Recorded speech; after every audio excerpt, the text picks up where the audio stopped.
Reka nongere ngo ikazo wamaze gukora subscribe kuri channel ya YouTube ya Mbi TV official ndetse nawe udukurikira mu bundi buryo turakora subscribe ariko mukamukura inkuru ndetse n'ibiganiro dukomeza kugenda tubagezaho.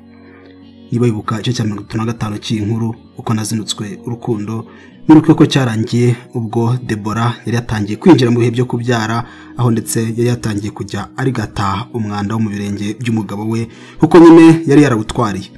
Ese byaje kugenda gute ibyo umuntu yarotaga mu nzozi uteye ubwoba byo byaje kugenda gute? Reka dushira amatsiko rero twumva igice cya 36 cy'inkuru nkwibutsa kureba munsi yayo ukareba ari butukurese ijambo subscribe gakandaho ugahita ukana akamenyetso k'inzogera gahita kaza ku ruhande kugira ngo dushire igice cya 37 uzahite wakira ubutumwa bugufi kumenyesha ko kigeze ugahita ucyumva.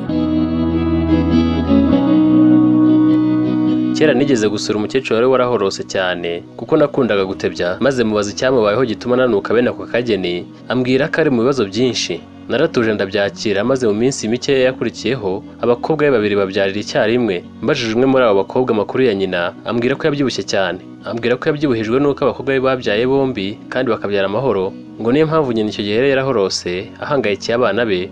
Ubwo rero yari yabyibushye kubera yuko impungenge yari afite zari zashize. Buri umugore atwite mbese agenda yigengesereye akawa muvugo wo mu gitabo cyo mu mashuri abanza ya kera abahangayitse yibaza uko bizagenda, ari nakaremerewe nk'uwagenze cyane agaterera imisozi. Ibyo akenshi umugore ubwe niwe ubabyumva. Rero umugabo we nubwo abireba byitaruye uwo muntu ababona atazi uburyo yawusobanura cyane ko aba yarasezeranye n'umugore we kubana karamata kumukunda iteka mu byiza ndetse no mu byago bagafatanya muri byose. Ariko aho umugabo yabyamucanze kuko abona umugore wakuriwe nta rutege kandi umugabo nta na gato yabimufashamo uretse kumwihanganisha kumukomeza no kumuhumuriza amwereka akamwitayeho, ariko nyine bari umutwaro udasangirwa. Uburibwe umugore afite ntibabusangira. Buriya rero mu myumvire y'umugabo ariko uyu wa nyawe atari nk'abandi bamaringaringa aba yumva yakorera buri kimwe cyose uwo bashakanye ntagire icyo amuburana mu bibaho byose, akifuza kuba igisubizo cy'ikibazo cyose umugore we yagira. Ariko ku ngingo yo gutwita no kubyara umugabo aba ari indorerezi gusa. Amagambo yonyine cyangwa kugura icyo umugore akeneye nibyo byonyine aba yabasha gukora. Ariko kandi umubyeyi ubyara umugore wawe we aba ahangayitse byisumbuye umugabo kuko abazi neza ko uwo mukobwa we utwite ari hagati y'urupfu n'ubupfumu. Aba ashobora guhura n'ibyago byo gupfa arimo kubyara, umwana akaba imfubyi akivuka. Aba ashobora kandi kubyara umwana wapfuye cyangwa umwana akaba yavukana ibibazo bitandukanye, umwana akaba yapfa akimara kuvuka cyangwa bombi umwana n'umubyeyi bakabura ubuzima. Ibyo byago bitagira ingano rero bishoboka cyane iyo umuntu atwite ntibyatuma nyina w'umukobwa ashyira uturaso ku mubiri ataramenya ko umwana we yaruvarutse akabyara neza. Uwo ni wo muhangayiko nari mfite ndetse na mama wa Deborah mabukwe yari afite. Sinakwibagirwa na boss wafuhiraga umukobwa we kera akiri inkumi, none nkaba naramwivuganye nkamugira umugore. Boss nawe ntiyaratuje yahoraga mpamagara cyangwa akansanga mu birambaza uko umugore wanjye amerewe. Twagiye kwa muganga dufata ibitaro. Deborah yari akomerewe cyane. Njye numvaga ari burarabyaye gusa nifuzaga kureba umwana wanjye. Iryo joro ryose twaraye duhagaze budukeraho. Njye sinifuzaga kuguheka kuko nari mfite imitima myinshi, ukurinda Deborah ngo atarota zanzoza imbi ndetse nkashaka no kumenya ko umwana wanjye aravuka ameze n'ukuntu madamu yari amaze iminsi atunzwe n'umwanda. Bwakeye mu gitondo Deborah ataka cyane maze baheza abantu bose ngo bamwiteho. Nsaba abaganga kundeka nkareba uko umugore wanjye abamubyaza. Abaganga banze ko mba ndi kumwe nabo, ariko kuko Deborah yatakaga cyane ampamagara barabyemera ninjira mu cyumba babyarizamo. Mbega ibyo nabonye! Sheri yatakaga cyane ambwira kumufasha, ageze aho kubera uburibwe bwinshi bw'ibise none hatangira kuntuka ngo ningitumye ababara gutyo. Nashakaga kumwihanganisha abaganga bakambuza kuvuga bambwira ko ndaceceka nkamwihorera. Ubwo nari mpagaze nka hariya abaganga nibo bamuhumurizaga gusa. Sheri yari aryamye agaramye ku gitanda, abaganga babiri nibo bari kumwitaho bamufasha kubyara. Ibise byakomeje kwiyongera akikanira ngo umwana asohoka ariko bikanga. Bafashe umwanzuro wo kumwongerera maze bansaba gusohoka maze ndabyanga, mbabwira ko nta kibazo ndi bugire ndi umuntu mukuru maze bikomereza akazi kabo. Nakomeje kwitegereza mbona Sheri yatangiye kuva amaraso maze mbona abaganga bafashe ya mikasi yabo maze ngira ubwoba.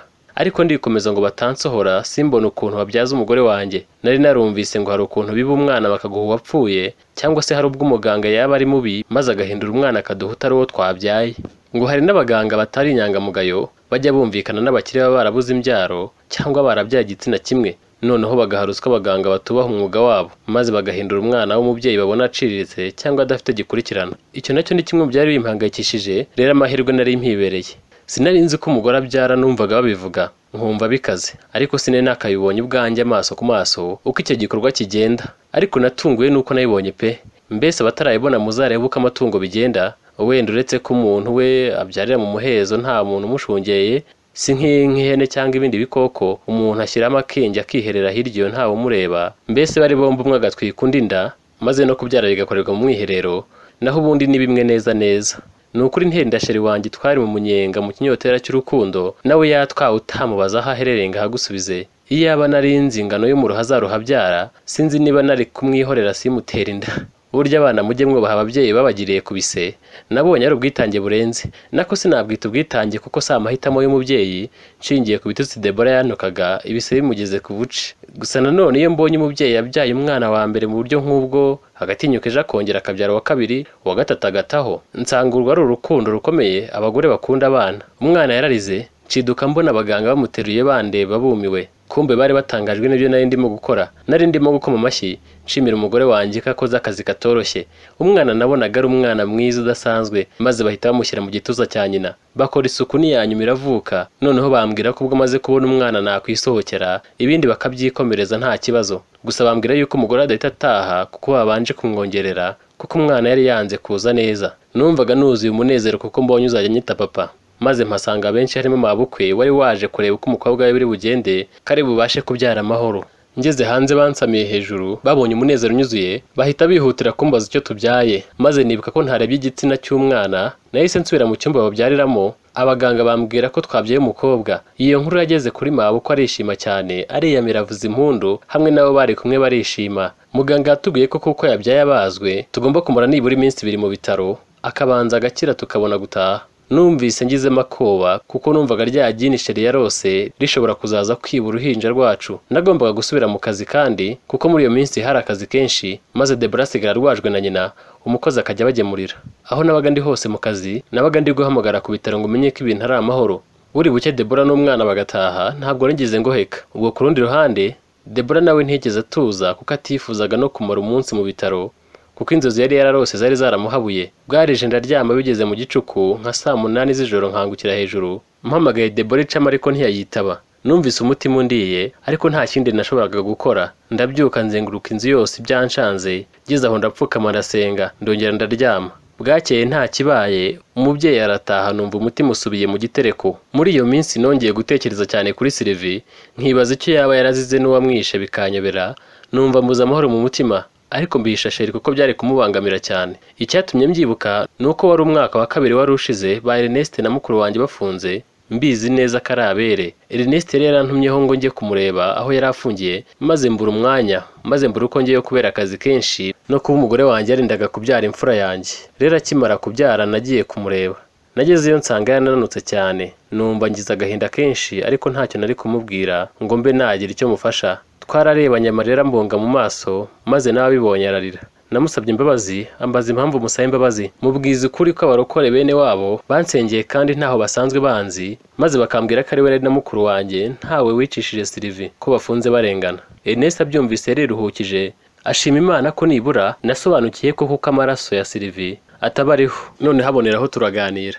Ambwira ko Aimable yamusuye, akamubwira ko yatunguwe no gusanga umukobwa yari yarategereje, akirinda abakobwa bose bahuriye imahanga, ari Sylvie yasanze narifunze, bikarangira mukujeho, gusa katandenganya kuko ntari mbizi. Amubwira ko ikosa ryari rifite Sylvie. Ngo Ernest yabwiye Aimable ko yaza kumenya ko umukobwa ategereje afite ubumuga, tukiri mu mahanga yari kumumwangisha bitewe n'imyumvire Ernest yari afite atarahinduka. Aimable yasubije Ernest ko ubumuga yasanganye Sylvie, nawe yabumenye agarutse i Rwanda ko mbere Aimable ajya kwiga Sylvie yari afite amaguru yose nta kibazo. Yongeraho ko nubwo byaremeze bityo, iyo asanga Sylvie atarakundanye nanjye atari kubura kumwemera bakabana. Gusa avuga ko kuba yarategereje Sylvie imyaka yose yamaze hanze, yaza agasanga yarikundiye undi akica isezerano, byamuteye igikomere. None hakihanganira ko nibura agiye kubana n'inshuti ye ariyo njyewe.